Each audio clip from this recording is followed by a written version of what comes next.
Hi అండి. నేను మీ త్రివేణి. ఇవాళ మన ఛానల్లో అయితే కాలీఫ్లవర్ కూర చేశాను. ఒకసారి చూసేద్దామా? కాలీఫ్లవర్ ముక్కల్ని ఇలా చిన్న చిన్నగా కట్ చేసుకున్నానండి. కొంచెం గోరువెచ్చని నీళ్ళల్లో ఒక 5 నిమిషాల పాటు ఉంచేసి వడకట్టి పక్కన పెట్టేసుకోవాలండి. 5 నిమిషాల తర్వాత కొంచెం కళాయిలో ఆయిల్ వేసుకొని ఆయిల్ వేడయ్యాక ఈ కాలీఫ్లవర్ ముక్కలు కూడా వేసి మూత పెట్టి ఒక 2 నిమిషాలు అలా మగ్గించేసేయాలి. ఈలోగా 2 టమాటాలు మీడియం సైజ్ తీసుకున్నానండి నేను. ఆ టమాటాలని మిక్సీ పట్టేసి పక్కన పెట్టేసుకోవాలండి. ఈలోగా ఈ మగ్గిపోయాయి కదా, కొంచెం పసుపు, కారం, ఉప్పు వేసి ముక్కలకు పట్టే విధంగా మూత పెట్టేసి మళ్ళీ ఒక 2 నిమిషాలు ఉడికించేసానండి. అలా ఉప్పు, కారం అంతా పట్టాక మళ్ళీ వేరే ప్లేట్లోకి తీసి పక్కన పెట్టేసుకోవాలండి. అలా పక్కన పెట్టేశాక అదే కళాయిలో కొంచెం ఆయిల్ వేసుకోవాలి. ఈ కూర అయితే చాలా చాలా బాగుంటుందండి. మటన్ చికెన్ లాగే అనిపిస్తుంది.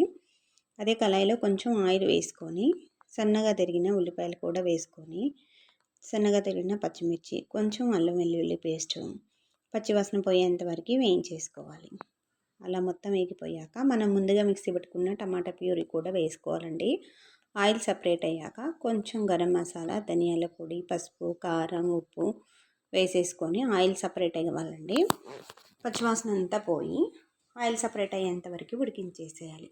అలా సపరేట్ అయ్యాక మనం ముందుగా ఫ్రై చేసుకున్నవి ఉన్నాయి కదా, కాలీఫ్లవర్ ముక్కలు కూడా వేసుకొని ఒక 2 నిమిషాల పాటు అలా మగ్గించేసి పైన కొంచెం కరివేపాకు వేసుకొని మళ్ళీ 2 నిమిషాలు అలా మగ్గించేసానండి.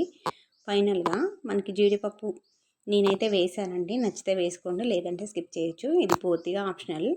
టేస్ట్ అయితే ఏమైనా ఉందంటారా? చాలా చాలా బాగుంది. నచ్చితే తప్పకుండా ట్రై చేసేయండి. నా ఛానల్ని సబ్స్క్రైబ్ చేసుకోండి. మీకేం వంటకాలో నాకు కామెంట్ చేసేయండి. మంచి మంచి వీడియోస్ కోసం మన ఛానల్ని ఫాలో అవుతూ ఉండండి.